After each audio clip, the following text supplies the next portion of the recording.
अस्सलाम वालेकुम नाज़रीन, द खैबर टाइम्स के इस खुसूसी एपिसोड में खुश आमदीद। नाज़रीन, हम कल भी बात कर रहे थे टारगेट किलिंग की, और हैरत की बात यह है कि जब हम वो बात कर रहे थे और हम वो वीडियो अपलोड कर रहे थे, उस वक्त ईरान के दारुल हुकूमत तेहरान में ईरानियन इंटेलिजेंस हुकाम के बकौल इज़राइल ने एक ईरानी साइंसदान की टारगेट किलिंग की, और पहले बम मारकर उसके बाद फायरिंग करके एक ईरानी एटमी साइंसदान मोहसिन फ़खरज़ादे को मौत के घाट उतार दिया। हम आज भी इस पर बात करेंगे कि किस तरीके से टारगेट किलिंग होती है, या उसका जो बड़े बड़े शोबे हैं जहां टारगेट किलिंग की जाती है वो कौन से हैं। लेकिन उन नाज़रीन को एक रिक्वेस्ट है कि जिन्होंने इस चैनल को सब्सक्राइब नहीं किया, उस चैनल को सब्सक्राइब कर लें और बेल का आइकन ज़रूर दबा दें ताकि आप तक बर वक्त ये वीडियो पहुंचती रहे। नाज़रीन, हम बात करेंगे टारगेट किलिंग की। हमने कल जिक्र किया था, वीडियो इस पेज के ऊपर मौजूद है। अगर जिन नाज़रीन ने इस वीडियो को नहीं देखा तो वो देख सकते हैं कि किस तरीके से इज़राइल ने इजिप्ट के कर्नल को मुस्तफ़ा हाफिज़ को मौत के घाट उतारा, क्योंकि उनका ये ख्याल था कि मुस्तफ़ा हाफिज़ जो फ़लस्तीनी मुहाजिरीन हैं उनकी सपोर्ट करके इज़राइल के अंदर गड़बड़ी फैला रहा है। और फिर ये सोचा गया कि बजाय इसके कि हम एक भरपूर जंग का आगाज़ करें, क्यों ना दुश्मन को चुन चुन कर मौत के घाट उतारा जाए। और यहीं से मौजूदा टारगेट किलिंग का आगाज़ हुआ। टारगेट किलिंग के जो बुनियादी शोबे हैं उस पर अगर आप सोचें, अगर तमाम टारगेट किलिंग दुनिया भर में और हमारे इस खित्ते के अंदर अगर देखा जाए तो 4-5 बड़े बड़े शोबे हैं, जिसमें एक सियासी मुखालिफिन को मौत के घाट उतारना शामिल है। इसके अलावा इक़्तिसादी जो मुखालिफिन होते हैं या इक़्तिसाद के हवाले से दुनिया भर में जो कंपटीशन होती है उसमें मुखालिफिन को मौत के घाट उतारा जाता है। इसके अलावा दीनी मामलात के ऊपर जो मजहबी डिफरेंसेस होते हैं, एक फ़िरके के दूसरे फ़िरके के ख़िलाफ़, एक मज़हब के दूसरे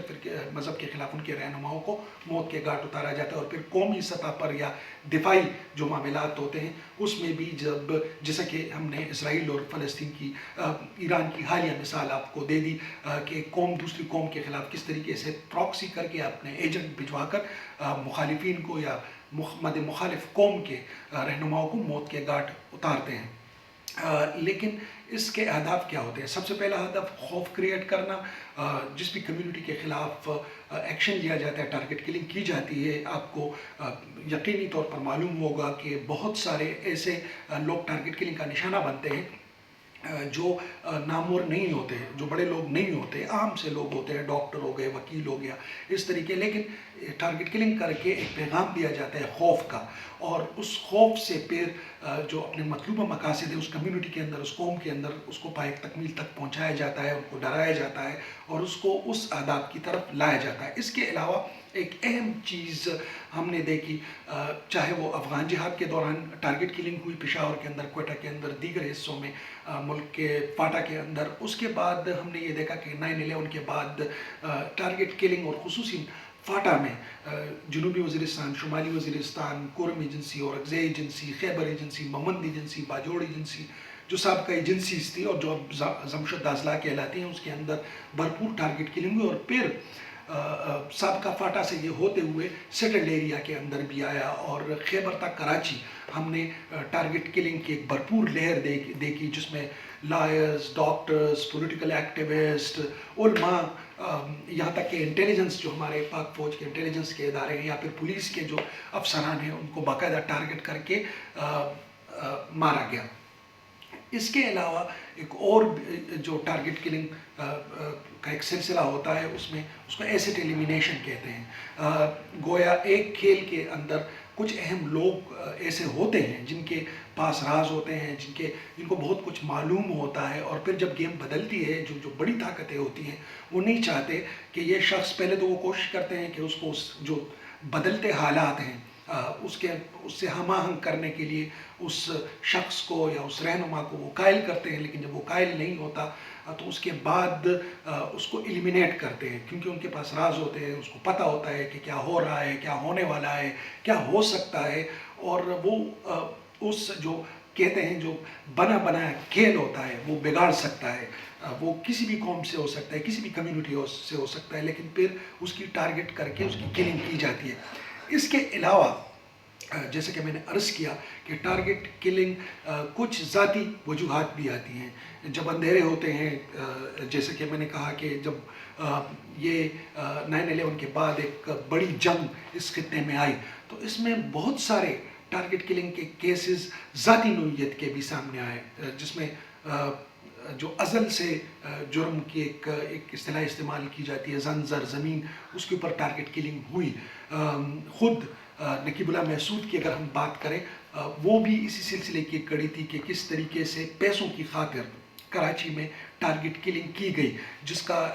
اس پولیس کے ادارے کے ساتھ اس کا کوئی تعلق نہیں تھا، اس جنگ کے ساتھ اس کا کوئی تعلق نہیں تھا، لیکن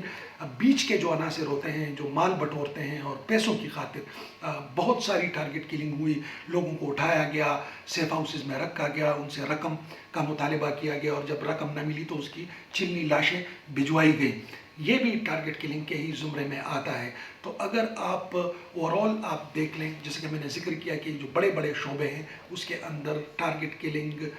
کیوں ہوتی ہے، خوف کا جو ایک وہ ہوتا ہے، ایک عنصر ہوتا ہے، اس کو بڑھانے کے لیے، اس کمیونٹی سے کچھ چیزیں حاصل کرنے کے لیے، حصول کے لیے، یا پھر ایسٹ ایلیمینیشن، وہ لوگ جو پہلے ایک گیم کا حصہ ہوتے ہیں اور پھر اس گیم سے ڈیویٹ کر جاتے ہیں۔ میں کیونکہ ایک دو مثالیں نہیں ہیں جیسے کہ میں نے گنوائی ہیں، میرا خیال ہے جب آپ یہ سن رہے ہوں گے اور جو لوگ اس ٹارگٹ کلنگ کا نشانہ بنے ہیں تو پھر آپ اس کو کیٹیگری وائز اس میں ڈیوائڈ کر سکتے ہیں، کیونکہ درجنوں نہیں ہیں، سینکڑوں نہیں ہیں، ہزاروں ایسی مثالیں موجود ہیں۔ اب ہزاروں مثالوں میں سے کن کن مثال کی نام لی جائے، چاہے وہ ڈاکٹرز تھے، انجینئرز تھے، انٹیلیجنس کے جو اہلکار تھے، پولیس کے اہلکار تھے، پولیس افسران تھے، پالیٹیشین تھے، صحافی تھے، ریلیجس اسکالرز تھے، علماء حضرات تھے، یہ مختلف اوقات کے اندر ان مختلف شعبوں میں اگر آپ اس ویڈیو کو غور سے سنیں، مختلف اطراف سے ان کو ٹارگٹ کر کے مارا گیا۔ لیکن اہم چیز جو میں بتانا چاہتا ہوں کہ ٹارگٹ کلنگ اتنا سمپلیفائی نہیں ہے جیسا کہ ہمیں سننے میں آتا ہے کہ فلاں نے فلاں کو گولی مار دی یا وہ ٹارگٹ کلنگ کا شکار ہوا۔ اس کے پیچھے پورے ایک منظم ایک گلوبل چیزیں ہوتی ہیں، جیسے کہ میں نے عرض کیا کہ اگر آپ جہاد کی مثال لے دیں، وہ دور آپ دیکھ لیں تو ٹارگٹ کلنگ کہاں تھی۔ پھر جو فرقہ پرستی پر مبنی ٹارگٹ کلنگ ہے، ظاہری بات ہے وہ بھی مختلف اقوام اور مختلف ملکوں کی جانب سے جو پراکسیز اس وطن عزیز میں مختلف حصوں میں وہ موجود رہیں، وہ ٹارگٹ کلنگ کر کے اپنے اپنے جو بیک کے پارس تھے ان کو جسٹیفائی کر رہی تھی۔ اور پھر 9/11 ہوا، 9/11 کے بعد اس خطے کے اندر جو بہت ساری قوتیں کار فرما تھیں مختلف ممالک کی جانب سے، اور جو مختلف سٹرنگز تھی، مختلف پیغامات تھے اور مختلف کردار تھے، اس کو کس طریقے سے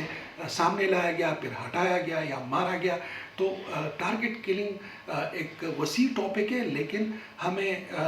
جو اگر سمپلی آپ پوچھ لیں تو یہ جو بنیادی چیزیں تھیں، مختلف شعبے تھے، اس کے اندر اگر آپ کیٹیگری وائز گلوبلی بھی ڈیوائڈ کر لیں تو آپ کے پاس ایک رف سا خاکہ بن جاتا ہے کہ ٹارگٹ کلنگ کیوں ہوتی ہے۔ ہماری